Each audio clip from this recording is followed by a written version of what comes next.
recruiting day is not kind of how it used to be. We kind of knew that the guys that we were going to sign, and we got everything in that we needed to. It used to be scrambling around waiting to see who sent them in and what the class was, but things have changed the last couple of years. We didn't have as many. In fact, we had none this year. So that was positive. I think just from a class standpoint, just physically, the kids look better physically than any class that we brought to SMU so far.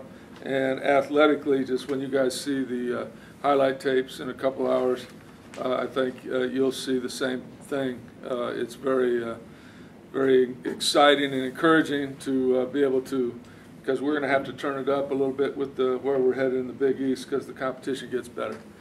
So this class, I think we have a couple kids. I'll let you guys ask me who you want to ask, but I don't want to talk about everybody. But I think we have a defensive lineman that this school's never recruited before. I think I got a first-round pick in the offensive line by the time he matures and grows. And I just think we got some good kids, speed, filled spots too. So I'll just let you guys fire away what you want to ask me about who and what. You kind of touched on it at the beginning, but one of the big changes this year was the limit of 25 signees by the NCAA that was brought down. Can you just kind of talk about how much that changed the recruiting process, especially down the stretch? You know, to be quite honest, there's always a way to, figure to legally still do that, and so to us it really wasn't that big a change. Now it might be for the Alabamas who went from the other schools signing from 38 guys to 28 now to 25. It might be a little bit different, but I think for us there really wasn't a drastic change. Well, as you sit right now, you have a spot left in the class. Do you think that's going to remain empty, or are you going to look to fill that down the road? Well, we have extended, and we're waiting to see how some of those kids do. But I really can't talk about any of those kids. Just in general, that's kind of the situation. You mentioned the increased athleticism. Mm-hmm. There's also seems to be an increase in size, including at wide receiver. Traditionally, you've had a lot of short, quick wide receivers. Now you have Jabryce Taylor, who's 6'2", 200, Jeremiah Gaines, 6'2 and a half or 230. Was that by design, or was that merely coincidence? Yeah, it was by design. And we still have, filled 4 or 5 other guys, or 3 or 4 other guys that are, undersized that will fly around and make plays. But at the same time, the game has kind of changed where you need to block screens. We've been throwing a lot of screens the last few years, as now is caught. The NFL always said when. In fact, I remember when we put in the wide receiver screens in 1987.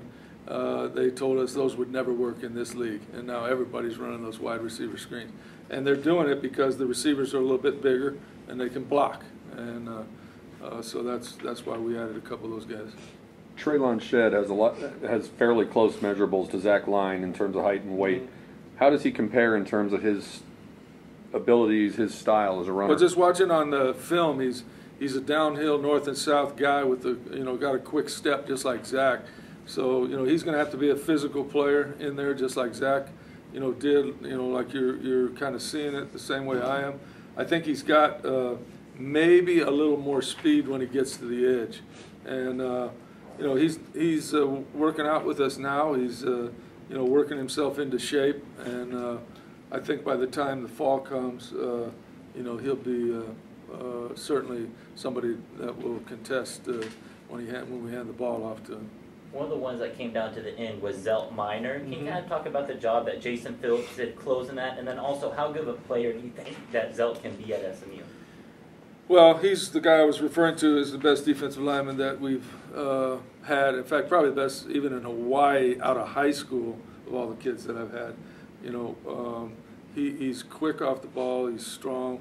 He's going to have to get stronger and get bigger still here, but to see him do some of the things he does on film, we haven't had a guy like that coming out of high school. J-Field did a great job. We kind of knew 3 weeks ago he was coming to SMU.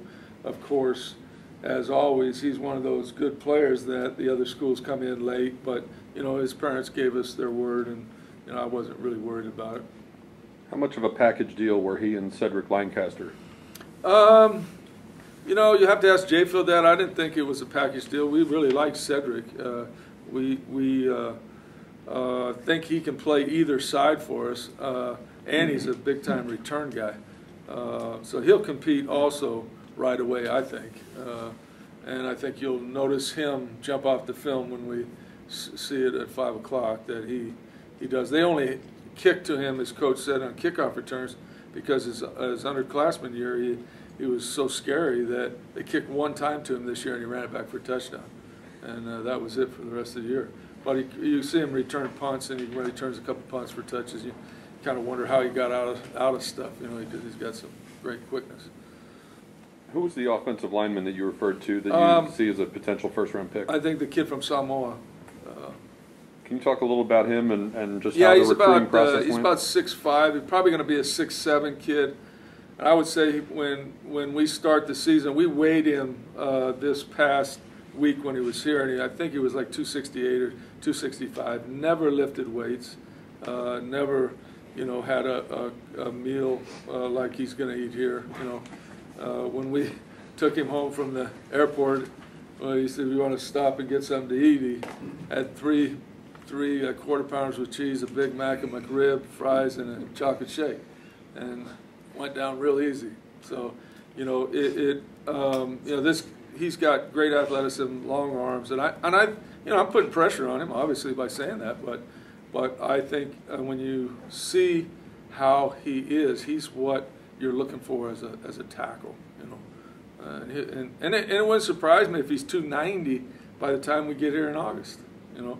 He'll put on 20 or 25 pounds, I think, from June to the 1st of August. How developed is he as a player? Is he miles away from contributing? No, it just depends on whether you get big enough.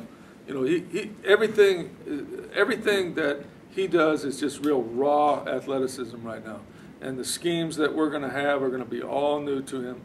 You know, but he's a smart kid. He can move. He's got quickness, and he's got real long arms. And I just think he'll be. I mean, in 4 years, it's kind of like when I made that statement. But I think I made it with Margus, and you guys looked at me like I was crazy too. But I think Margus might be a first-round pick. You know, or he's got a chance to be. And I think this kid has some real upside. Speaking of Margus, the guy that thinks he can be the next Margus Hunt is Mason Gentry out of Plano West. He's only played football for a year. Can you talk 1 year, about yeah. him? Yeah, we were, you know, everybody kind of came in on him late too. Somebody asked me about, you know, holding on, but a lot of teams came in on him late because of that. They didn't even know who he was. And we had offered him, I think, after the 3rd game this year just because we kind of saw enough. Kind of like the Samoa kid. He's 6'7", 255. And if he had played as a junior, we probably wouldn't be getting him, you know, because that size and that speed and everything else, you know, Alabama and Oklahoma might have been in there on him, you know. So we think his upside is fantastic too. And, you know, he's got a lot to learn. He's raw, but you'll see on the film he's got a motor and he plays hard. And if he'll be like Margus, diligent about, you know, playing the technique and doing everything, he's got a chance to be a really good player. How much are any of the defensive backs, will they go to wide receiver that you know of? This spring, yes. We're going to put a couple of them there, yes. We talked about, I think this when Dion was announced, he played corner and receiver, and you'll see the highlight.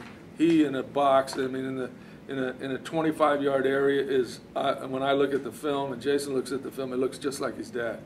Now, doesn't have the top end like his dad, and, you know, but he's a 4.55 guy. Dion was 4'1", but in that 25-yard area, he's got unbelievable quickness and savvy.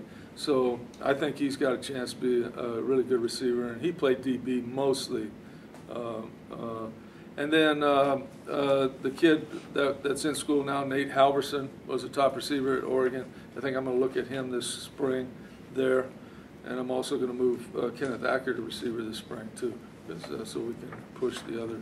Is Acker going to play both ways, or Acker's going to become a receiver? He's going to play just offense this spring. I mean, we'll make a decision in the fall. He'll probably play corner in the fall, but